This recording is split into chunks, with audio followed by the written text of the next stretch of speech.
This video is brought to you by FishHuntShoot.com. For more and bigger trout, go to FishHuntShoot.com.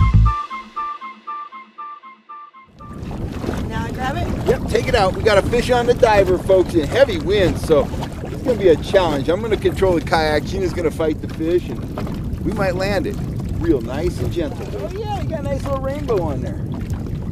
Gina's not a big one to touch the fish. She's going to swing that fish right over to me. Theoretically. Oh, there he is. Yes. Whoa, I got a worm in my eye. On the Dipsy diver. Howdy guys, Kel Kellogg here. It is time to talk about divers. My hands are full of divers because I got a viewer question from Daryl C. down in Vacaville, California, and he wanted some information on divers. He wanted to know how they work. He wanted to know which divers I'm using, stuff like that. So I thought I'd go ahead and give a full breakdown of the divers I'm using and how I'm fishing them, just kind of the basics on how I'm fishing them. But the types of divers I'm using and the types of divers you might consider putting on your boat or on your kayak. Now, just, a broad overview. Up until a few years ago, I never fished with a diver at all, ever. But I was introduced to these large Dipsy style divers. This large model right here will get you all the way down to about 85 feet deep. And I started using them. I started catching fish on them. They are not only a great alternative to downriggers, they are a great complement to downriggers because sometimes a diver will outfish a downrigger when fished side by side with a downrigger. And I think that's largely due to the fact that you're offering, whether it's a rigged bait fish, a spoon, a fly, whatever, runs fairly close to the diver. I think that diver acts as an attractor, much like your downrigger ball does at times. Typically, we're scoped way out behind the downrigger ball, particularly when we're targeting trout. And when a fish comes into the ball, he doesn't necessarily see your lure. It's not the case with a diver. He comes in and sees the diver, and typically your offering is within 6 feet of the diver, so he sees that, hits, fish on, everybody's happy. So times divers can outperform a downrigger when fished side by side, and that's just one reason why you should have divers on your boat, even if you have a pair of awesome, downriggers to use. But let's talk a little bit about the tackle needed to fish divers before I show you the divers I'm running. This is an 8-foot rod. It's got some play. It's got some play in the tip here. It's fairly sensitive in the tip, but it does have some backbone to take up the pull of that downrigger, or the pull of the diver rather. Because when you're pulling a big diver like this one, there is going to be some pull transmitted back to your rod as you're trolling. It's the resistance of the water against the diver that causes it to dive. So there's definitely going to be some pull on your rod. The bigger the diver, the more the pull. Bottom line is, a lot of rods will work. I've been told that our yellow lead core rods, when rigged up with braided line, work very well for pulling divers. But like I say, I've been running this 8-foot kind of salmon halibut rod, and it works very well for me. The most important thing is that you have a line counter reel. This is a Daiwa here. This is an inexpensive Daiwa. You need a line counter reel spooled up with 20 to 30 pound braided line. You need to know how much line you have out to estimate how deep that diver is running. So line counter is essential, and so is braided line, because it's very strong, but it's very thin and it's very low in stretch. It cuts right through the water. It's just absolutely essential when you're running divers. So pretty simple tackle. I've got my main line, my main braided line tipped with a swivel and lock snap. That's where you're gonna attach the diver, and let's get into the divers right now. So I already showed you this one. This is when I'm at a lake like Shasta or Don Pedro, a big deep impoundment, and I've got to get down. My line attaches right here, and my main line attaches right here, and my leader attaches right here. This is the trigger. The trigger's engaged, your main line hooks on it, the diver runs at an angle, it's got this fin on it that keeps it going straight, and it dives. Now, the trigger is right here. You'll see that screw right there, and there's a nut on the other side right there. By adjusting that, you can loosen or tighten the amount of pressure required to trip that trigger. When you get a fish on the back here, fish comes along, grabs your spoon, he trips that, it stops diving, and you can fight the fish, you can bring the fish into the boat. Even if you don't have a fish on, if you just want to reel in, you give it a twitch of the rod tip, you flip that diver, it pops out of the diving position, and you can easily reel that in. Or what's even a smarter idea is to trip it and allow it to rise every once in a while. Because a lot of times you'll get whacked as that diver swims up with your offering behind it. Now, in the deepest situations, I'm running a big Dipsy like that one right there. Interesting feature about the Dipsy is you can see this screw right here.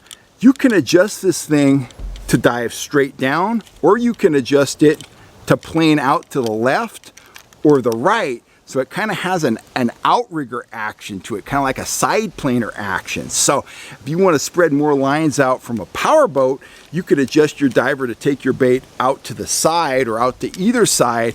You can widen your spread and avoid tangles that way. So that's just some added versatility with these round style divers. Now, as I said, if I'm going deep, I'm going to run the full size Dipsy like that one.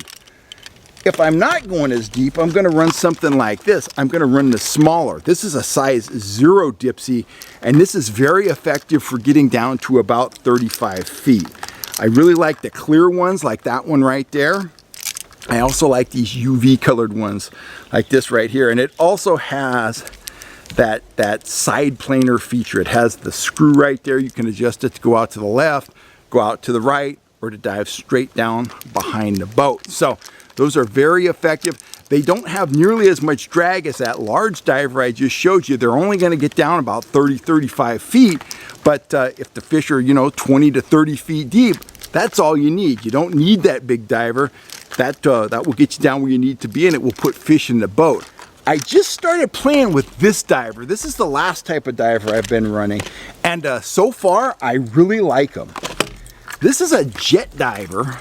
It's called a Trip Z diver from the folks at Dreamweaver, and it's a little bit different than an old school jet diver. Let me show it to you up close here. This thing will get down to about 40 feet. Historically, jet divers don't have a trigger on them. They're used for river fishing, and they don't have a trigger. They depend on you hooking a fish to plane the diver out and fight the fish. Well, these Z divers from Dreamweaver, they have a trigger right there. So your main line attaches right there, diving position, down it goes. Your offering attaches right there. It dives down, it'll dive down up to 40 feet. This is a straight dive. You can't, there's no adjustment on it to make it plane out to the left or to the right. It's just gonna dive straight down, but it's very aerodynamic. It's obviously, it has a different look than, a traditional round Dipsy. Don't know if that's important, but it may be important. As I said, I've just started playing with these, but I really like them. I like the way they trip, and once they trip, they have less resistance through the water than a traditional Dipsy. So I'm really liking this style of jet diver. I haven't played with these adjustment holes here yet, but I will. This is something you should consider. These come from Dreamweaver, and once again, I'll show you that. It's called a Trip Z diver because it has that trippable trigger right there. Now, divers are great when you're in a boat, but they're especially great if you're fishing out of a kayak or out of a smaller craft where you may not want to mess with a downrigger. Maybe you haven't invested in downriggers yet. You're just kind of getting started with trout and landlocked salmon trolling, but you still want to get it down. If you're a serious trout or salmon fisherman, you need to be able to work the entire water column. Sure, in the fall, in the winter, in the spring, there will always be some fish up near the surface. But when the weather gets warm, if you can't get down 30, 40, 50, 60 feet, most of the time, you're not going to be able to catch fish. And divers, they're a wonderful alternative to downriggers. They're a great way to get down if you don't have a downrigger yet, and you need a selection of these in your tackle assortment. Different colors are great. You can play with colors. I lean towards the UV, the clear, and the chrome stuff, but these are available in a whole myriad of different colors. You can also paint them yourself. You can get, you know, all chrome, and you can hit them with some orange paint or put some orange tape on them, or glow tape. This is glow tape on this one. Whatever you want to do. Bottom line is, if you're not fishing with divers, you're not catching as many trout and salmon as you could be. Get some divers, set up a rod, start playing with them, and you're going to experience days out on the water when these divers will absolutely outfish your downrigger. And if you don't have a downrigger, there are days that if you don't get down to the level of the fish, you're not going to hook up. So no matter if you're fishing out of a big boat with multiple downriggers, or you're in a pedal kayak and you're just getting into trout trolling, pick up some divers. You won't regret it. They are fish catching sons of guns. I'm Cal Kellogg. I'm out of here for now. I'll be back on YouTube here real soon, and we'll be talking fishing. You have a great day. And if you're looking for tackle, and I'm trying to get a selection of divers in my store, but if you're looking for tackle, go on over to fishhuntshoot.com and we'll hook you up with what you need. I'm Cal Kellogg. You have a great day.